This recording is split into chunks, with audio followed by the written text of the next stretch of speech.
Cool picture, don't you think? A bit of Picasso in the room? Yes? No? Okay, wait. What about this guy? Wow, a bit worse, right? Would you describe these humans as perfect, maybe? Thumbs up, yes? No? Okay, well, let me ask you one more question. What is perfect?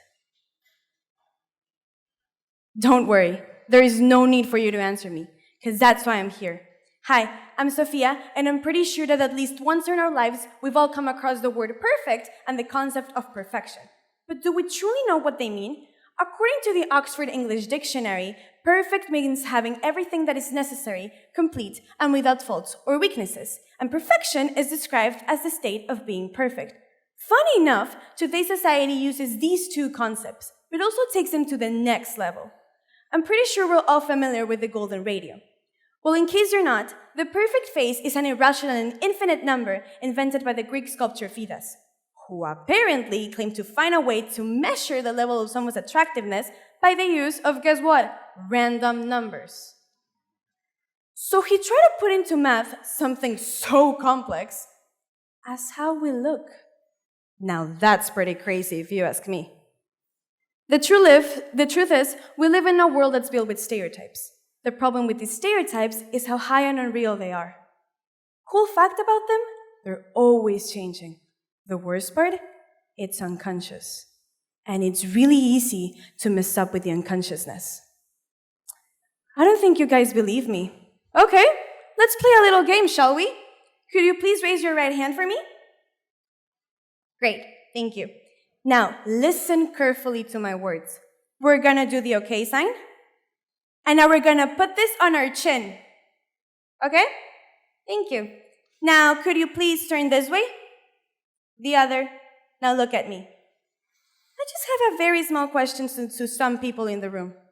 Is this my chin? No, it's not. This is my chin. So were you listening to me? Or were you imitating me? The psychotherapist and scientist Carl Gustav Jung discovered that we're 95% unconscious and just 5% conscious. So this makes us dangerously vulnerable to whatever game society wants to play with us. Your insecurities are what make you think you're not perfect. And this is what society uses. Beauty products, magazines, excessive gym routines. All of these things are used to sell us the idea of always hating what we look in the mirror. Why? Simple. Self-love doesn't sell. Capitalism can't win money if we love who we are. Okay, wait. So now we know that we're unconsciously sold stereotypes that are not only unreachable, but also always modifying and reinventing beauty. Yet another thing I would like you to consider tonight is that beauty standards depend exclusively on the historical period we live in. To explain this, there is no better teacher than art. As many things in history, our tale starts with the Greeks. According to Creative Commons, they were the inventors of beauty. I'm pretty sure we're all familiar with Aphrodite or Venus, goddess of love and, well, beauty. Cool fact about her, she actually wasn't completely skinny. Aphrodite was known to have a tummy. This was a representation of fertility, which in that moment was extremely important for women, since it was a symbol that they could bring children to the world. So if we were still in ancient Greece times, I would have the perfect body. Another lovely thing about them is the way they looked at perfection. Did you know that they were the first society that portrayed their gods as humans? Not only that, but their gods weren't these untouchable figures of power. No. They had flaws, they made mistakes, mostly sin. Just like any of us. Greeks modeled their gods to be a representation and to be related to humanity, teaching us through their art and mythology that life is about making mistakes, but it's also learning from them.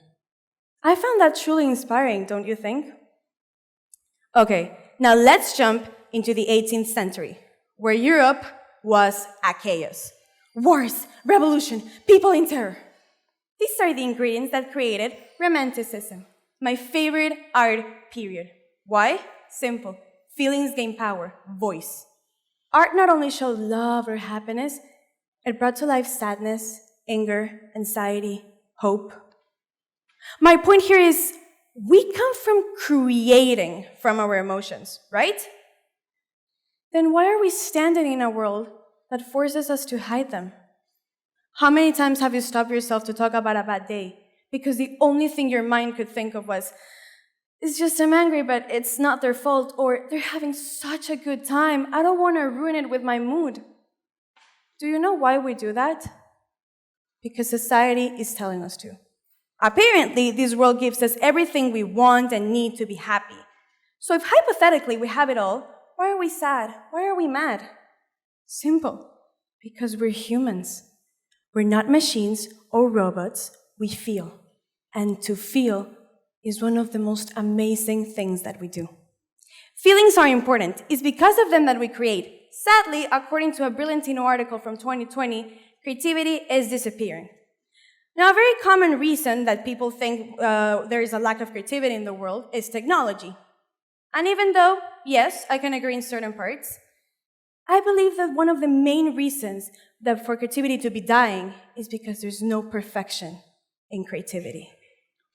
Let's come back to Picasso for a second. He was the inventor of Cubism. In my opinion, this is the art current that shows exactly how humans are. We're not just one thing that fits in a perfectly square model. No. We're a mosaic full of color. We're an explosion. We're a collage filled with all the people, lessons, and love that we carry. We're so much more than just one thing. But perfection doesn't accept that. How could it? For perfection, we're all the same. Same feelings, same body, same life. Bit depressing, right? It would be extremely boring that every time you're saying hi to someone, you're saying hi to yourself all over again. I mean, I don't know about you, but I already have to deal with myself 24/7. I don't want to remind them out there, thank you, no. I've seen myself too much. So society's view of perfection wants us to shut down who we are. But then where do we leave the beauty? Said Abdendor once said, "Before you judge me, make sure you're perfect." So let me ask you one more thing. Why something so imperfect as society is going to ask me to be perfect?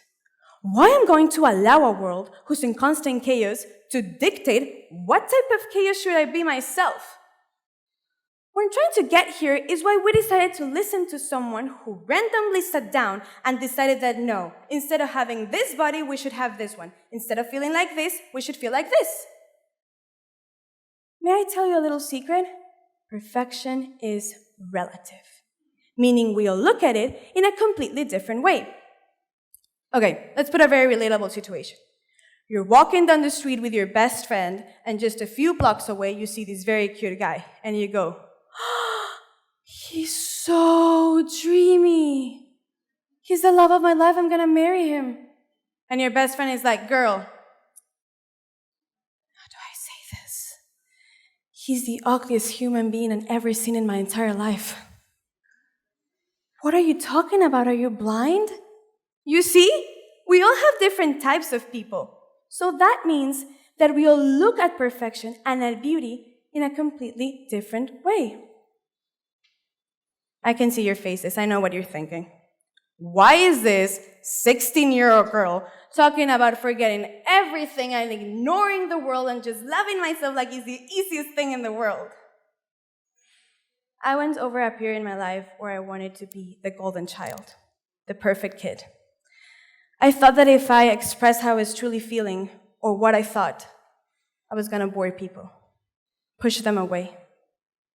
I spent years of my life punishing myself just to be likable to everyone in the room. And that hurts. But my experience in life taught me that if I kept obsessing about reaching everyone's idea of what is good enough, I was forgetting to ask me what I thought about it. I let down myself because I forgot the most amazing and important part about life, which is to live it. It's okay to not be okay. We live with ourselves every single day. Of course, there's going to be days where you're going to look at yourself in the mirror and be like, oh my God, what happened to me today? And then there's others where you're going to be like, oh my God, who is this? Because that's just life. We should be enjoying that, embracing ourselves, not hide it. We all go through it. It's fine. And I know, I've been repetitive about the words perfect and perfection. So once again, what is perfect? I would describe it as loving yourself.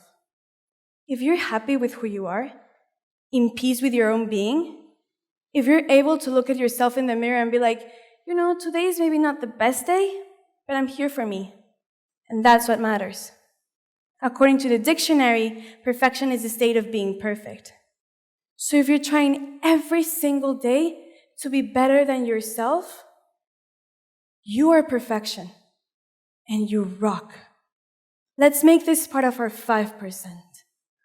And if you have to keep anything from everything I just said, I hope you kept more.